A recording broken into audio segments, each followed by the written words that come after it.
Madame, Monsieur, bonsoir. Aujourd'hui, sur le plateau d'Al-Mouatine, nous avons avec nous Monsieur Olivier Lancelot, qui est maître en relations internationales. Olivier, bienvenue. Merci. Merci d'avoir accepté notre invitation. C'est normal.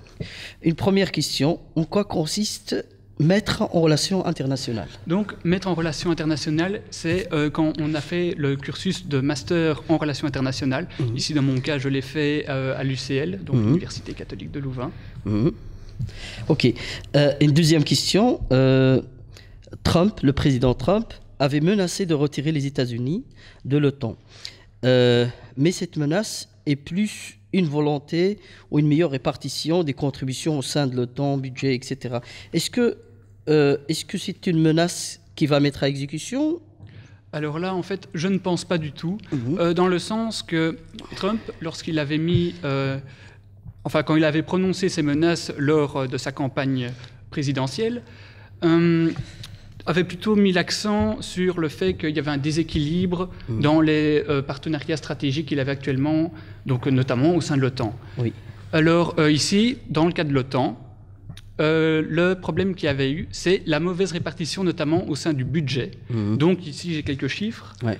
Alors, par exemple, les États-Unis financent aux 2/3 le budget de l'OTAN, tandis qu'il y a 4 pays européens qui contribuent à hauteur de plus de 2%, qui est en fait le pourcentage légal de contribution.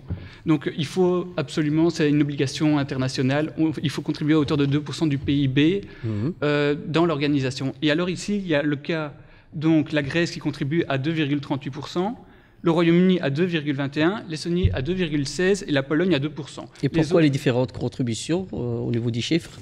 Donc, ici, en fait, c'est vraiment dans l'optique, pour assurer la défense d'un pays, il faudrait que le pays contribue lui-même à sa défense. Ce qui est inégalitaire actuellement, vu le pourcentage qui est donc des 2/3, où les États-Unis financent l'organisation, et donc la défense de ces États. Est-ce que, par exemple, l'Europe ou le temps, je reformule ma question, est-ce que l'Europe a la possibilité de se défendre en dehors de l'OTAN, par exemple, sans la présence de l'OTAN ou l'intervention de l'OTAN? Donc, il y a bien une politique européenne qui s'appelle la politique de sécurité et de défense commune, donc la PSDC. Néanmoins, de là à parler d'une défense européenne, on en est encore loin. Il y a... On est sur la bonne voie, mais le programme n'a pas assez de moyens actuellement, dans le sens que elle s'occupe des tâches dites de Petersberg. Donc, ces tâches, c'est principalement tout ce qui est gestion de crise. Quand il y a une crise qui éclate, notamment dans les Balkans, ils ont envoyé des petites forces militaires sur place, ou policières aussi. C'est aussi tout ce qui est évacuation de ressortissants, des actions humanitaires. Mais généralement, ça reste dans ce cadre-là. Depuis quelques années, le président Poutine, a lancé un programme de modernisation de l'armée russe. Pouvez-vous nous en parler un petit peu plus? Donc, en fait, alors là, lorsque l'ex-URSS s'était effondrée, la Russie a hérité de tout un arsenal qui était en fait vieillissant et obsolète. Donc, par rapport aux besoins, il était devenu inefficace ou très peu efficace. Du coup, dans les années 2000, ils ont commencé à moderniser leurs chars, notamment les T-90. Et en 2009, Poutine a lancé un vaste plan de modernisation de l'armée russe, dans l'optique aussi de développer l'économie russe, pas en investissant dans le secteur militaire.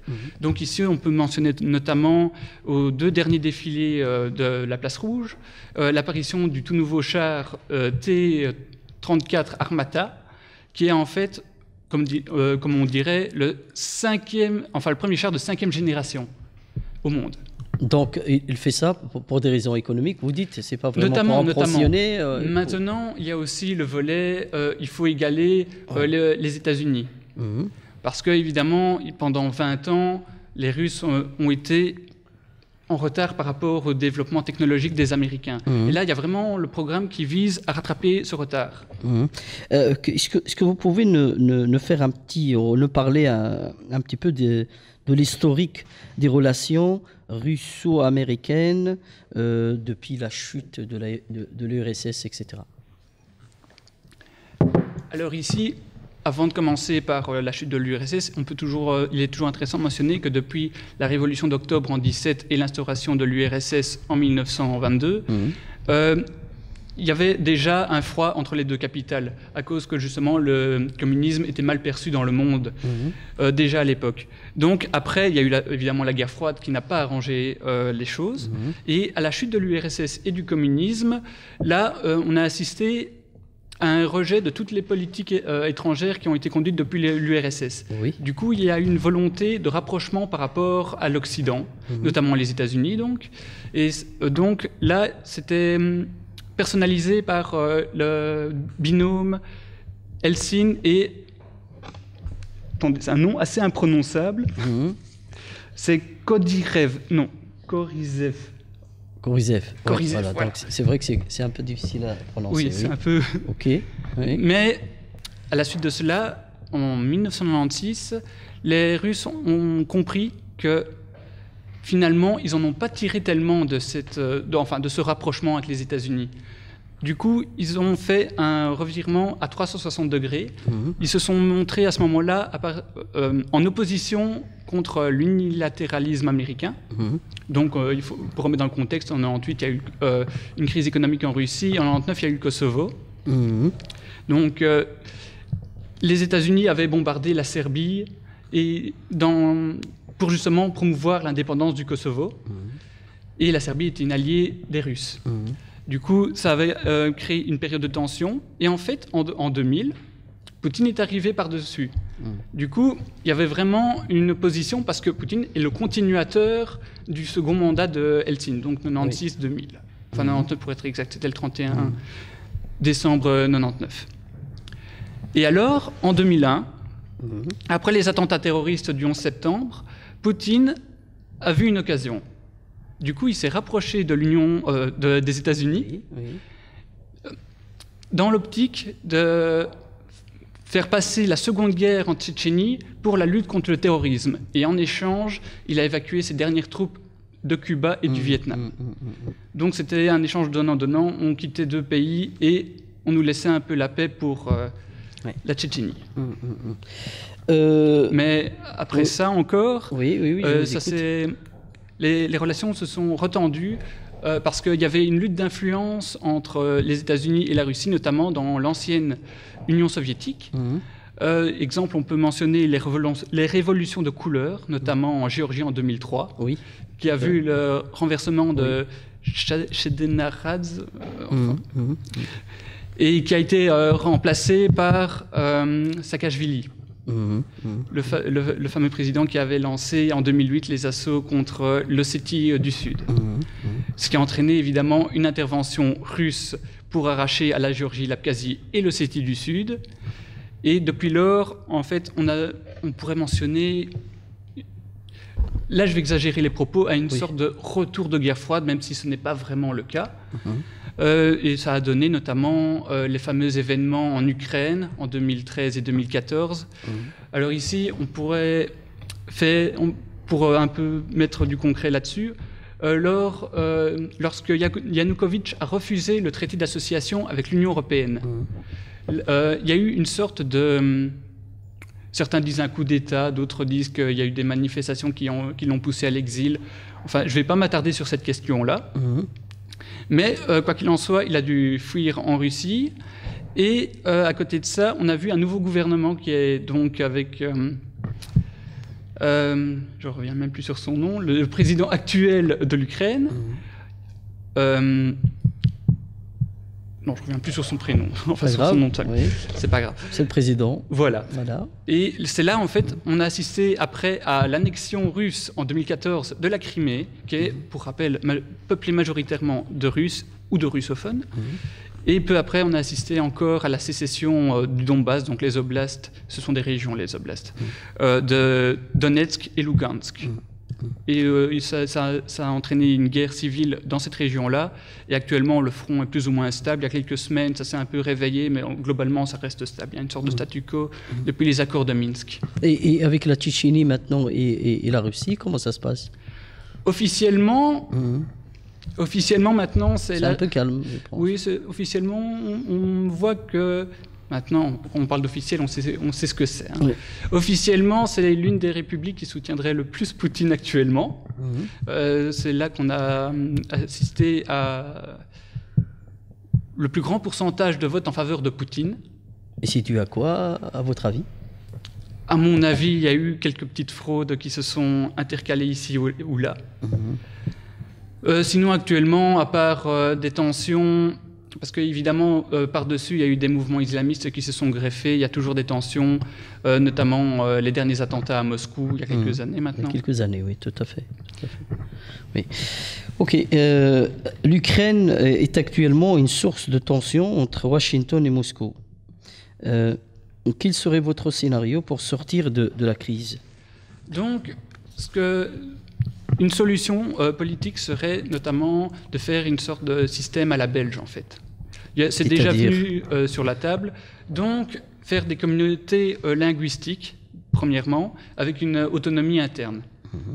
Donc, l'Ukraine, en fait, actuellement, elle est coupée plus ou moins en deux par le fleuve Dnipr.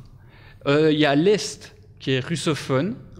L'Est est ukrainophone et pro-occidental. Donc, il y a vraiment deux Ukraines. Donc, maintenant... Donc toute la partie est et sud, donc toute la partie qui touche la mer Noire est aussi russophone, notamment Odessa, la Crimée, et donc tout l'Est, le Donbass, Kharkov, etc. Et donc maintenant, si cette solution politique passe, il y aura évidemment des contreparties. L'Ukraine ne pourrait pas intégrer, même dans un avenir lointain, l'Union européenne ou l'OTAN. Ce serait une façon de la faire rester dans l'orbite russe. Mais ces propositions, elles sont en cours? Ça a été mis sur la table, mais ça n'a pas donné de suite. Donc il y a eu quand même des propositions qui ont été faites. Voilà, oui, il y a plusieurs propositions qui ont été faites. Celle-ci étant la plus, comment dirais-je, la plus plausible, la plus réaliste. Ok. La Chine étant proche de Moscou, a-t-elle une influence sur les relations russo-américaines? Alors, il faut savoir que la Chine et la Russie, depuis les années 2000, ont un partenariat stratégique au sein de l'organisation de Shanghai. Donc, c'est principalement des accords économiques, la lutte contre le terrorisme. Beaucoup transforment cette organisation en une alliance entre les deux.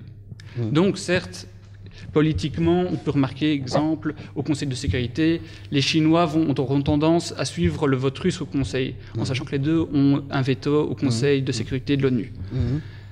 Maintenant, de là, à partir d'une influence réelle, je ne pense pas. Elle a un rôle à jouer dans le sens qu'elle a tendance à suivre la Russie politiquement et économiquement, elle est en lien direct avec les États-Unis, évidemment. Mais de là à parler d'une alliance, on n'y est pas. C'est un partenariat stratégique incontournable, certes, mais pas une alliance. Si les tensions devraient s'aggraver à l'avenir entre Washington et Moscou, devrait-on craindre l'utilisation de l'arme nucléaire? Alors, jusque maintenant, l'arme nucléaire a principalement été produite pour dissuader un État quelconque de nuire aux intérêts vitaux d'un pays qui disposerait de l'arme nucléaire. Donc là, ce principe-là, il fonctionne pour tous les pays armés de l'arme nucléaire, donc le Pakistan, l'Inde, la France, la Chine, les États-Unis, la Russie. Maintenant, on constate aussi que les doctrines d'utilisation de l'arme nucléaire ont été élargies. Ça peut aller maintenant, dans le cas des Russes, jusqu'à la défense des citoyens à l'étranger. Là, on pense notamment aux pays baltes, qui sont membres de l'OTAN, en Ukraine, en Asie centrale et dans le Caucase. Maintenant, je ne pense pas qu'elle sera utilisée en tant que telle, dans le sens que la puissance de l'arme nucléaire réside principalement dans la peur du recours. Et cette puissance-là, elle est perdue une fois qu'on y a recours. Mais est-ce qu'il n'y a pas ce risque-là? Ça n'existe pas. Ce risque-là pourrait exister, mais je m'en fais pas à ce niveau-là, dans le sens que ça serait maintenant le signal de ce qu'on appelle la destruction mutuellement assurée. Imaginons, la Russie vient à larguer des bombes ou ses missiles nucléaires sur les États baltes. Les États baltes étant dans l'OTAN, les États-Unis vont riposter. La Russie est rayée de la carte. Les Russes, juste avant que les missiles vont toucher, vont lancer leurs propres missiles. Les États-Unis sont rayés de la carte aussi. Personne n'a à gagner là-dedans. Donc c'est pour ça... Je ne pense pas que quelqu'un y aura recours un jour, parce que ce jour-là, il devra lui-même avoir peur. Espérons-le. Hein. C'est vraiment dans cette optique-là que la puissance de cette arme, c'est vraiment dans la menace du recours, mais jamais dans le recours lui-même. Ah, d'accord. Et à votre avis, quelle est l'opinion de Poutine sur Trump? Alors, on a dit beaucoup de choses sur ce que Poutine pense de Trump. On a pensé notamment qu'il était partisan de Trump, mais ça, en fait, je me suis un peu renseigné, il s'agirait d'une erreur de traduction ou une mauvaise interprétation. Alors, en fait, Poutine, de ses mots, a dit qu'il était haut en couleur. Il n'a jamais été plus loin que ça. Mais il a précisé que maintenant, si les États-Unis font un geste par rapport à la Russie pourra tendre à son tour la main. Dans le sens que, avec la petite rétrospective historique qu'on a fait avant, on voit bien que les Russes ont déjà été désillusionnés par le rapprochement avec les États-Unis. Mais si maintenant, ici je vais prendre le cas de Poutine, Poutine voit que la Russie peut en retirer quelque chose de concret par rapport aux années 90, alors là, il sera beaucoup plus favorable à Trump qu'il l'est actuellement. Actuellement, il est un peu dans l'attente, comme ça.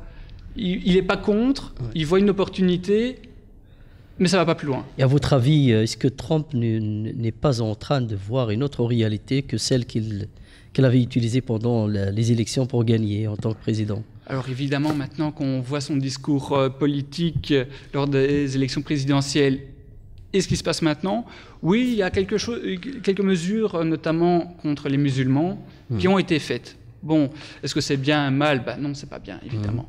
À partir du moment où on coupe tout contact avec des populations entières, comment influer sur ces populations-là? Il n'y a plus de discours diplomatique, il n'y a plus de contact. Là, c'est la porte ouverte à ce qu'on pourrait dire une sorte de radicalisation au niveau géopolitique. Qu'est-ce que vous pouvez nous dire par rapport à l'isolationnisme? Donc, oui. Ici, Trump, lors de son discours, ses différents discours lors des élections présidentielles, avait mis l'accent sur l'Amérique d'abord. Donc, évidemment, là, beaucoup y ont vu un retour à ce qu'on appelait à l'époque la doctrine Monroe, donc l'Amérique aux Américains et les Européens en Europe. Enfin, c'était dans le contexte de l'époque, mais la logique est là. Du coup, tout le monde a interprété ça comme un repli des États-Unis sur eux-mêmes. Maintenant, on peut donner la priorité aux affaires intérieures sans rejeter le reste. Et Trump a aussi dit qu'il était donc partisan d'un rapprochement avec Poutine dans le cadre d'une détente. Je reprends volontairement ce mot qui est hérité de la guerre froide, vu le contexte où on parle beaucoup de guerre froide à nouveau. Sinon, il dit aussi dans ses discours qu'il est contre l'État islamique. Mais l'État islamique, pour pouvoir lutter efficacement, oui, les porte-avions, c'est bien, mais il ne sait pas faire l'impasse par rapport aux bases navales et aériennes qui sont présentes en Europe. Du coup, rien que ce facteur-là l'inciterait déjà à ne pas se retirer complètement d'Europe. Immédiatement d'Europe. Voilà. Le rapport des agences de renseignement accuse Vladimir Poutine d'avoir ordonné une campagne visant à influencer l'élection présidentielle américaine. Les piratages russes du Parti démocrate ont commencé dès juillet 2015. Est-ce que ce scénario n'était pas prévu entre peut-être Poutine et Trump depuis déjà longtemps? Alors là, je ne pense pas. Des cyberattaques russes par rapport maintenant aux pays de l'OTAN, donc l'Allemagne, on peut mentionner les États-Unis, il y a toujours eu. Les Américains, maintenant, ils font pareil, que ce soit auprès de leurs alliés ou par rapport aux Russes. Et à ce niveau-là, bon, les Russes ont une certaine avance au niveau cyberattaque, oui, mais de là à parler maintenant d'un plan qui était prévu d'avance, je ne pense pas. Okay. C'est une continuité, je pense, plutôt. Quelles peuvent être les conséquences pour l'Europe du rapprochement éventuel entre la Russie et les États-Unis? Donc, j'ai déjà mentionné tout à l'heure l'existence de la politique de sécurité et de défense commune, la PSDC. Donc, maintenant, si les Américains se rapprochent des Russes, on pourrait très bien imaginer que, comme geste de bonne volonté, Trump allège la présence américaine en Europe. Donc, ça ferait que tous les pays d'Europe centrale, orientale, donc Pologne, l'Est de l'Allemagne, les Balkans, toutes les troupes américaines seraient rapatriées vers leur principale base qui se trouve donc en Allemagne de l'Ouest, le Royaume-Uni, l'Italie et l'Espagne. Maintenant, ça ferait qu'en Europe, la présence américaine se limiterait donc à une force de soutien de la défense européenne, ce qui inciterait donc les Européens à s'occuper davantage de leur propre défense et leur propre sécurité. Alors là, actuellement, il y a une grande discussion sur... Enfin, ça fait un moment, c'est pas maintenant que ça fait un petit moment que certains États européens font ce qu'on appelle des coopérations renforcées dans le cadre de l'Union européenne. Donc, on peut mentionner l'Eurocorps et l'Eurofor. L'Eurofor, c'est plus une force d'action rapide qui interviendrait quand l'Union européenne fixe une mission. Et alors, là, les États donnent des moyens pour accomplir la mission. Ça, c'est dans le cas de l'Eurofor. Donc, on pourrait imaginer maintenant que par ce biais-là, les Européens pourraient prendre davantage en main leur défense. Maintenant, on pourrait aussi voir plus loin que ça. On pourrait aussi voir... Alors là, j'ai 3 scénarios en tête pour que les Européens puissent prendre davantage part à leur défense et sécurité, donc. Alors, premier scénario, ça serait...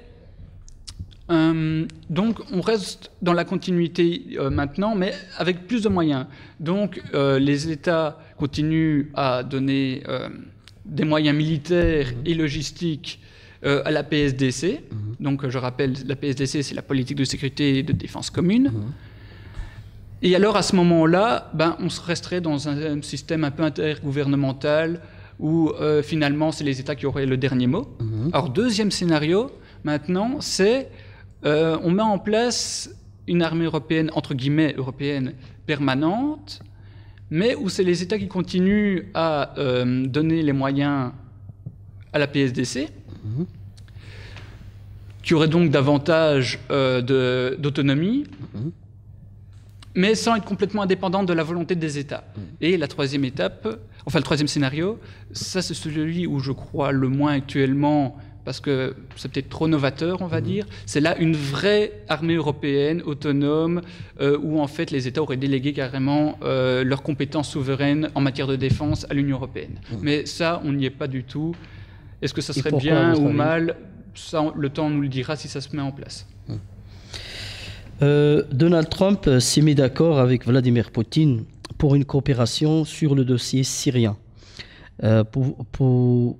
Pensez-vous que cette coopération aura effectivement lieu? Donc, maintenant, une coopération sur le dossier syrien, il n'a pas fallu attendre Trump. Déjà, Obama avait ouvert la porte, mais alors là, il faut faire le lien avec ce qui se passe en Irak. Donc, actuellement, on constate quoi? Principalement que les Américains, bon, il y a des exceptions évidemment, les Américains interviennent principalement en Irak et les Russes interviennent principalement en Syrie. Maintenant, il y a des petites exceptions évidemment. Mais la tendance, elle est là. Et alors, on pourrait maintenant voir dans ce fait déjà les prémices peut-être d'établissement de sphères d'influence au Proche-Orient. Donc là, on pourrait très bien imaginer maintenant que les États-Unis garderaient leur influence dans la péninsule arabique, les monarchies du Golfe. La Russie approfondirait ses relations avec l'Iran et la Syrie, où il pourrait augmenter sa présence militaire, tandis que l'Irak serait une sorte d'intermédiaire, vu son enclavement entre l'Iran et la Syrie, qui serait donc officiellement dans l'orbite américaine, mais où les intérêts russes seraient respectés. Il y a eu un précédent lors de la Seconde Guerre mondiale à ce niveau-là. En 1944, il y avait eu Churchill et Staline qui avaient convenu sur un papier en coin de table. Ils ont griffonné sur un papier. Et alors, j'ai ça avec moi ici. Je vous en prie. Vas-y. Donc, ils avaient réparti des sphères d'influence dans les Balkans à l'époque. Donc, la Roumanie était à 90% dans la sphère d'influence de l'Union soviétique, la Bulgarie à 75%, la Yougoslavie, la Hongrie, c'était 50-50 et la Grèce était à 90% dans la sphère d'influence britannique. Le reste des pourcentages revenant à l'autre, évidemment. Évidemment, concrètement, c'est pas ça. C'est un scénario similaire ou pourquoi on pourrait l'imaginer dans le sens que dans le cas maintenant de la Syrie, principalement c'est les Russes qui interviennent, mais il y a quand même des interventions de la coalition internationale qui interviennent également. Mais il n'y a pas d'autres intérêts ou d'autres choses qui conditionnent justement cette relation? Oui, alors évidemment, quand on parle de sphère d'influence, ça dépasse ce cadre-là. Exemple, actuellement, la Russie a des accords sur le nucléaire avec l'Iran, le nucléaire civil, je précise. Vu que l'Iran a officiellement renoncé à son volet militaire pour le nucléaire. La Syrie, maintenant, il y a des coopérations au niveau militaro-technique. Donc, c'est tout ce qui est exportation d'armes, entretien des armes russes dont dispose la Syrie. Là, c'est intéressant de le mentionner que la Syrie utilise principalement des armes russes ou soviétiques encore. Donc, il y a vraiment aussi des enjeux donc, politiques, économiques, militaires. Et un peu énergétiques aussi. Okay. Donald Trump va-t-il maintenir le cap vers la coopération avec la Russie, vu l'opposition de son propre camp au sein du Parti républicain? Alors, dans le système américain, le président, on pense généralement qu'il a personne ne peut le contredire. Ce n'est pas vraiment le cas quand on regarde, notamment maintenant, dans le camp républicain. Il y a de grandes divisions. Donc maintenant, au niveau de voir si il y aura une continuité dans ce qu'il veut entreprendre ou si on va faire une réorientation dans la politique étrangère, le temps nous le dira. C'est vrai que Trump, maintenant, il a le soutien d'une grande partie de la population, dans le camp républicain en tout cas, mais c'est trop tôt pour le dire encore. Il y a vraiment une lutte d'influence aussi au sein de leur parti, et on verra qui l'emportera. Et quel est, à votre avis, l'avenir de l'Europe qui, disons, qui se fragilise un peu avec la disparition, le problème du Brexit et la disparition de l'Angleterre? Alors, dans le cas de l'Union européenne, maintenant, il faut savoir que le Royaume-Uni était le plus proche allié des Américains dans le cadre de l'Union européenne. Maintenant que la Grande-Bretagne, le Royaume-Uni, n'est plus là, on pourrait voir maintenant, éventuellement, ça c'est l'avenir qui nous le dira, mais on pourra voir peut-être maintenant une plus grande autonomie peut-être de l'Union européenne, pourquoi pas. Et peut-être que d'autres pays suivront l'exemple du Royaume-Uni, comme la France, à la etc. Grèce, notamment. À la France aussi, après les élections. Il y a ce risque-là. Donc, là, je ne vais pas m'avancer sur ce propos-là, mais il est clair qu'il y a une montée de l'euroscepticisme en Europe actuellement. Ça, c'est évident. Le modèle européen, comme il est actuellement, est remis en question. Donc, ça, c'est mon avis personnel sur la question. Je pense que dans les négociations qu'il y a sur le Brexit actuellement, le fait de faire du Royaume-Uni un exemple n'est pas la chose à faire. Je pense qu'il faudrait justement que l'Union européenne devrait plus retravailler sa communication et être plus proche du citoyen. Il faudrait qu'il montre concrètement ce que l'Union européenne peut apporter aux citoyens. Et ce qu'ils ne font pas du tout. Qui sont, à votre avis, les fragilités ou soit les handicaps dont souffre l'Union européenne pour l'instant? Alors maintenant, le principal handicap, ce serait plutôt le manque de légitimité démocratique. Les citoyens ne se reconnaissent pas dans l'Union européenne. Moi, je pense que l'Union européenne a elle a sa place. Donc déjà, l'Union européenne, je pense que par les aspects économiques, mais pas seulement, parce qu'on voit aussi qu'au niveau social, tous les pays qui étaient à la traîne à l'Est, leur niveau sociaux, ils augmentent, ils ont tendance à se rapprocher justement du niveau ouest européen. Maintenant aussi, ce qui est un autre handicap, parce que ça amène un autre handicap, c'est peut-être qu'on a intégré trop vite les pays comme la Grèce ou les pays d'Europe centrale et orientale. Oui, ils allaient intégrer, mais ça était peut-être fait trop vite parce que tout ça a été mis en marche au lendemain de la chute de l'URSS. Il y avait toute l'euphorie, la chute du communisme, l'Europe démocratique, libérale. Et tout le monde s'est jeté dans l'euphorie. Mais maintenant, on commence quand même à voir les effets un peu pervers de cette euphorie. Vous êtes plutôt optimiste pour l'avenir de l'Europe? Oui, mais à la condition que l'Europe mise plus sur le citoyen plutôt que faire des exemples sur les États. Est-ce que la Belgique a une influence positive sur l'Europe? Alors oui, je pense que la Belgique a une influence positive, notamment par rapport aux accords. Généralement, la Belgique, pour parler au sein de l'Union européenne, a tendance à s'associer avec le Luxembourg et les Pays-Bas, donc le Benelux. Ça fait partie des fondateurs. Voilà, pour justement augmenter l'effet porte-voix au sein de l'Union européenne par rapport à l'Allemagne ou la France. Donc, je pense que la Belgique a vraiment un rôle à jouer, sachant surtout que la Belgique a été un pionnier dans la construction européenne. Donc, Olivier Lancelot, merci pour cet entretien agréable et toutes ces informations très enrichissantes. Nous avons appris énormément de choses avec vous ce soir. C'est un plaisir partagé. Merci d'avoir accepté notre invitation. Merci à vous. Madame, Monsieur, c'est ici que se termine notre émission. Merci, à la prochaine fois.